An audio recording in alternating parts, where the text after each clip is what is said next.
here with registered dietitian Michelle Dudash to be able to speak about toddler nutrition and get some good tips for all of you watching out there for how to make sure that you are setting your toddler in some good patterns for healthy eating. So, Michelle, what do we really need to watch out for when it comes to toddler nutrition? Well, when you look at the data, toddlers are falling short in fruits, in vegetables. A third of toddlers are not getting a single vegetable a day. They're falling short in calcium, vitamin D, potassium. So when you look at those gaps, we want to fill those gaps up. And the way you do that is with getting more of the food groups in. Fruits, vegetables, whole grains, lean proteins, low-fat dairy, and making sure you keep them on hand so you have them available whenever you need it. Now, I have a rather picky older toddler. She's actually a lot better than she was, and she loves vegetables but isn't really a fan of fruits. How are there either tips that you have for parents of picky eaters, or is it okay if they're really eating a lot of vegetables to kind of push fruits later? What are your thoughts on that? That is really interesting. Usually it's the other way around. So consider yourself fortunate. That's fortunate. If she's eating all of her vegetables, I wouldn't stress too much about the fruits because vegetables have vitamin C, they have vitamin A, they have fiber.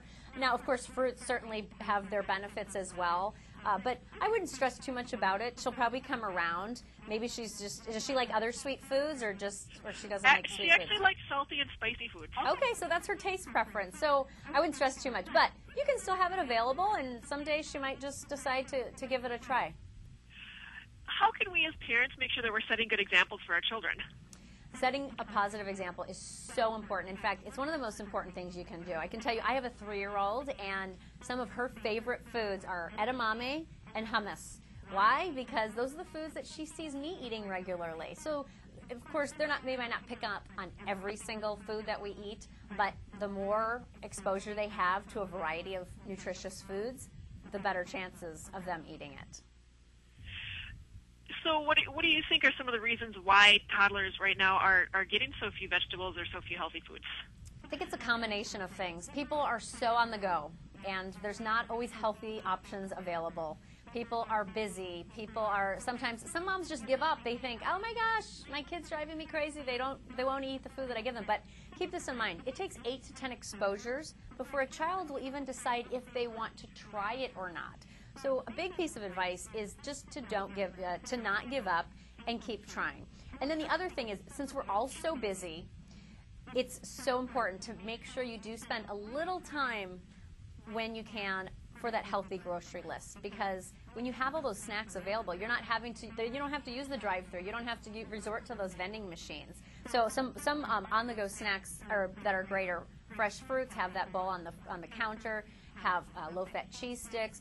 This is new from Gerber. These are their Graduates 2+ line.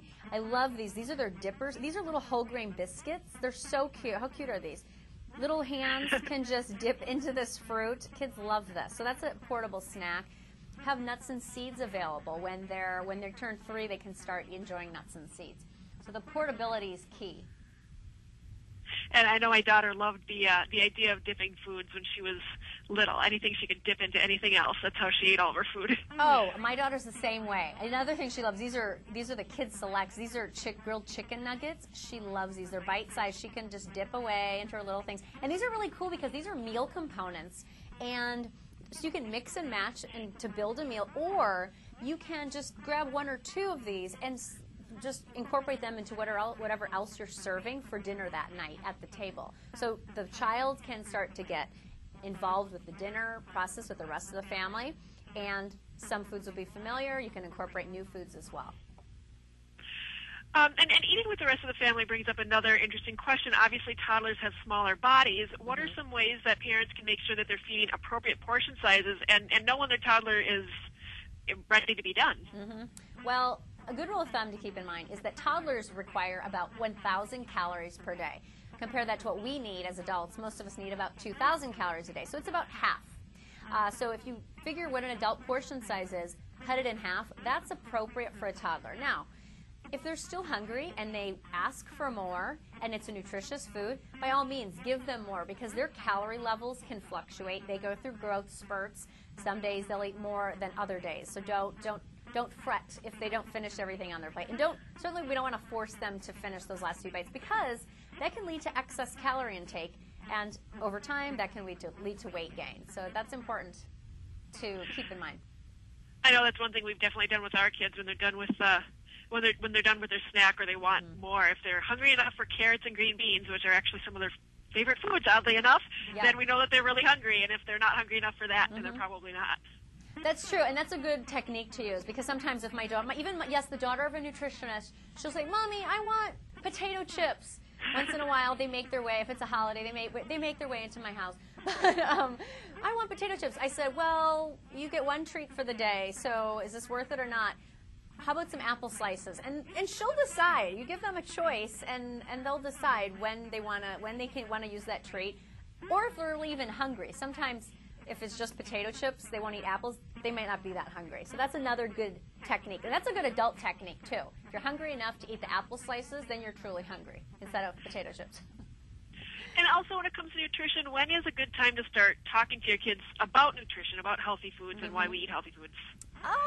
Around the age, I find with my daughter, she's almost 4, and she's starting to talk about, she gets that broccoli has vitamin C, and that milk helps us build muscles and strong bones. So she's in the 3-year-old stage. I think they're certainly capable of, maybe they don't fully wrap their brain around it, but they associate feeling good with good food. So that's a good step.